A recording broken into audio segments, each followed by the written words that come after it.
The Strangers Chapter 1 has just released, the first instalment of a brand new trilogy in the Strangers universe. In this video we will dive into its deeper themes and symbolism. We'll be thinking about how it relates to the previous two Strangers movies, and what we can expect from the next two. So here goes. For the central theme in these movies, the clue is in the title. This idea of strangers, this vicious trio of anonymous figures. We know strikingly little about them. They are strangers not only to their victims, but also to the audience. The leader is this guy, known as Man in the Mask. In the original film he wore a pillowcase on his head, but in the subsequent two his mask has been a potato sack. Notice the small smiling mouth painted onto the fabric. He tends to wield an axe, and with the woodland setting in this new instalment he resembles a lumberjack. And he has two female accomplices. There's Dollface, originally known as Strawberry in the screenplay for the 2008 original film because her mask is supposedly inspired by the American Greetings character Strawberry Shortcake. And there's Pin-Up Girl, who wears a similarly creepy plastic mask. In a sense, these masks are twisted reminders of childhood toys, and that will become important. We're going to enter spoiler territory. The trio travels from house to house in their red Ford pickup truck, blasting upbeat music as they search for prey. Once they settle upon a house, their ritual begins. Dollface knocks on the door and asks, "Is Tamara here?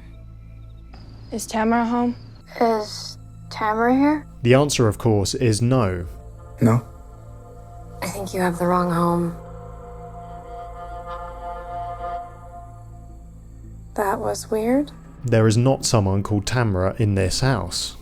Although, what happens if you say yes? That's what I want to know. This initial question is probably part of the stranger's ploy to get a sense of who's inside the house, who comes to the door. And Dollface always loosens the light bulb next to the door, so that her face is hidden in the darkness. Again, notice that theme of obscurity. And after this first encounter, in each film the three strangers proceed to wreak havoc on the occupants of the house, culminating with murder. And throughout, the resounding question of the victims is why? Why are the strangers doing this to us? The answer is chillingly simple. Why are you doing this to us? Because you were home. Why are you doing this? Why not? Why are you doing this to us? Because you're here. As Scream pointed out in 1996, we've become obsessed with psychoanalyzing serial killers. Look at the rise of true crime. You hear that, Stu? I think she wants a motive. I don't really believe in motive, Sid. I mean, did Norman Bates have a motive? No. Did they ever really decide why Hannibal Lecter liked to eat people? Don't think so. You see, it's a lot scarier when there's no motive, Sid. Perhaps we feel as though we have a better grip on reality if we can identify someone's motive for doing something appalling. But that's what's interesting about The Strangers. As the tagline on the new one's poster states, they don't need a reason. Now, granted, they don't just target houses at random. They choose houses in remote locations so that they're less likely to get caught. But in terms of the victims, they're not picky. They will prey upon whoever happens to be in the wrong place at the wrong time. It reminds me of a quote from George Mallory, a mountaineer who died during an attempt to climb Mount Everest. Apparently, when asked why he wanted to do it, he said, "Because it's there." In other words, exploration is an inherent part of being human. Of course, people will attempt to climb the world's tallest mountain, because it's there. It's the nature of the case. And in The Strangers, we see a much more disturbing manifestation of human nature. Why do the killers go after these victims? Because they are there. It's as simple as that. As the Bible says, the thief comes only to steal and kill and destroy. It's the nature of the case. The original film and this new instalment begin by citing statistics about violence in the United States. And all three movies claim to be based on true events. Indeed, they draw some inspiration from the Manson murders and a series of break-ins from the childhood neighbourhood of Brian Bettino, the writer-director of the first film. The point is not the specific details, but the believability of what happens in these films. They demonstrate the uncomfortable reality that human cruelty can manifest itself in the most ordinary of locations. As it says on the poster for the original, we tell ourselves there's nothing to fear, but sometimes we're wrong. The home represents stability and familiarity, or at least it should. This is reflected in the cosy furnishings, the roaring fire, the hot bath, sources of light and warmth. It feels safe, it's a stronghold, and that's why home invasion movies are so terrifying.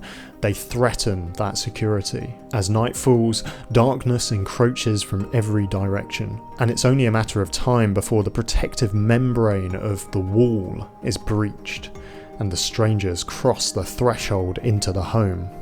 All of a sudden, the doors don't feel so secure, and the windows are hopelessly fragile. In all three films, the protagonists are plunged into home invasion nightmares, but in each case, it's not quite their own home. In the 2008 original, it's the childhood summer home of James Hoyt. In the 2018 sequel, Pray at Night, the family are staying at a trailer park owned by the brother of the mum. And in this new movie, Chapter 1, the couple, Maya and Ryan, are forced to spend a night in an Airbnb as a result of their car breaking down in Venus, Oregon. So in each movie, from the outset, it's not quite home, it's a home away from home. There's already a sense of unfamiliarity for at least some of the protagonists, and as we shall see, this reflects a sense of existential angst that's already bubbling beneath the surface even before the strangers show up. To make sense of the new instalment, we'll need to head back to where it all began, the original 2008 movie, written and directed by Brian Bettino. James proposes to Kristen, but Kristen says no, she's not ready yet. They then arrive at his childhood summer home as mentioned, and everything has been set up for a celebratory romantic evening. So there's an awkwardness to it, a question that is left hanging. Will you marry me? James drives off to buy Kristen some cigarettes, and this is a motif in all three films, a forbidden luxury for calming the nerves, reflecting the insecurities that these characters already have. Kristen tries on the wedding ring and is then unable to remove it. And as the strangers proceed to infiltrate the home, the hardship seems to galvanise the couple's love for one another. Eventually, both victims are captured and tied up, and as morning arrives, the strangers remove their masks. It is as if they are giving up their obscurity for this final phase of the ritual. The victims see who they are, but we don't. Then the strangers go in for the kill, and with their work complete, they drive away. On the road, they encounter two boys handing out Christian living pamphlets. And we see this exchange. Can I have one? Are you a sinner? Sometimes. That's Dollface. Notice how she acknowledges her wrongdoing, her sin, but she shows no signs of stopping. It'll be easier next time. That was Pin-Up Girl, encouraging Dollface that the next kill will be easier. Now we know very little about this trio. Is it a father and his two daughters? Is it a father, a mother and a daughter? Maybe. Or maybe there's no blood relation. Maybe they are simply companions. But in any case, it is a perversion of family. Dollface is being discipled in the ways of murder, standing in stark contrast to the Christian living promoted by these two boys. The boys then discover the dead bodies in the house, and in a final jump scare, Kristen screams. This is probably a final gasp of life, revealing the utter terror that has been locked into her by the strangers. And that in itself is terrifying for this boy. He's experiencing the terror of the strangers second hand. A decade later, a sequel was finally released, The Strangers, Pray at Night. And again we begin with a fraught relationship, this time a family of 4. The daughter, Kinsey, is struggling and the parents have decided to send her to boarding school. But during their stay at this trailer park in Ohio, the strangers arrive, and suddenly the family squabbles are put into perspective. Sometimes you only realise how precious someone is to you when they're in trouble. The strangers pick off the mum and the dad, and it looks as though it's heading the way of the first movie. But then, Luke kills Pin-Up Girl, and Kinsey kills Dollface. This is the first time we see the unmasked face of one of the strangers. And in an extraordinary final showdown, we see the relentlessness of Man in the Mask. Though his truck is on fire and half his face has been burned, he just keeps coming. And it's ironically juxtaposed against the 1983 song Making Love Out of Nothing at All by Air Supply.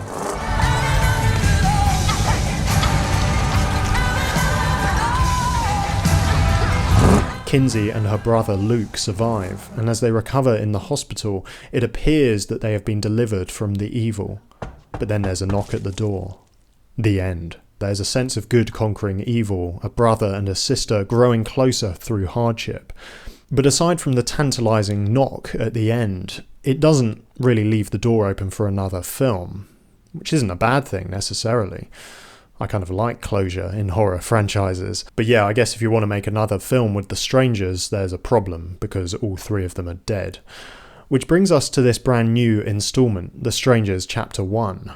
Now, people involved in this new trilogy have said that it takes place in the same universe as the original two films, but it's hard to see how that would be the case. If it's set after Prey at Night, well, I guess either the Strangers survived or these are new characters, this trio. It can't really be a prequel to the 2008 film because the smartphone technology very much puts it in the present day. Maybe they're reluctant to use the word reboot because that suggests that they're reinventing the wheel. The credits say that the story is by Brian Bottino and it's based on the 2008 original. So this first one, at least, is undoubtedly a reimagining of the original film. I mean, many of the story beats are identical. A young couple who are almost engaged but not quite, the strangers' usual antics of mimicking music that they hear the victims play on the piano, that's there, severing connections to the outside world by destroying their phones and setting vehicles on fire, ramming cars with their truck, smiley faces and the word hello painted in red all around the house. There is a nice moment actually in this one where man in the mask breaks a hole in a door covered with red hellos, removing the letter O from one of them, and that just leaves the word hell. See what they did there, a bit of foreshadowing. At one point the boyfriend thinks he's shooting at one of the strangers, but instead he accidentally shoots a person who's there to help them. You see that in the original. And of course the ending sees the couple tied up in front of the three strangers. Just before they get stabbed, they profess their love for one another. In fact, this time he even proposes, and she says yes. But this time he dies, and she really does survive. In a mid-credits scene, we see Maya waking up in a hospital bed somewhere. A man in the mask is lying next to her.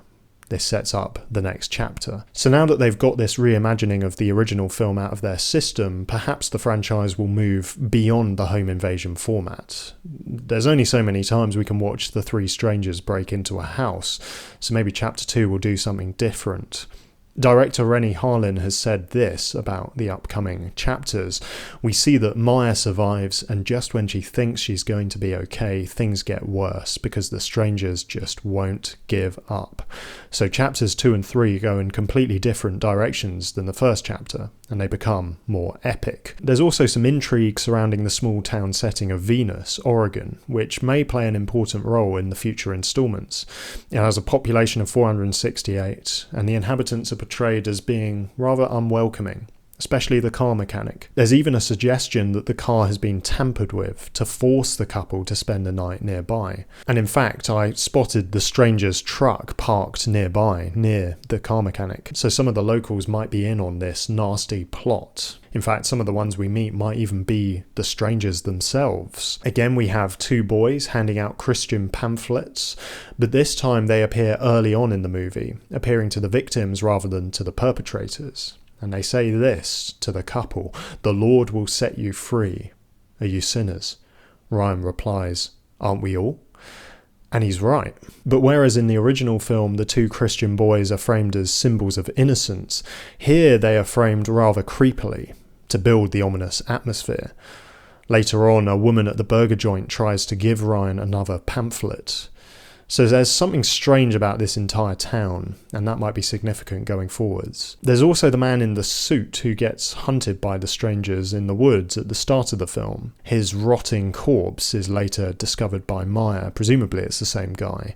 Perhaps another unfortunate guest at the Airbnb. So some seeds have been sown, but for the most part, The Strangers Chapter 1 tries to recapture the experience of the original. But I'm intrigued to see where this trilogy goes. It's all been filmed already, a 4.5-hour story in 3 parts. Parts 2 and 3 are set to come out over the course of the next year or two. Well, my name is Thomas Thorogood, I get into the deeper meaning of movies.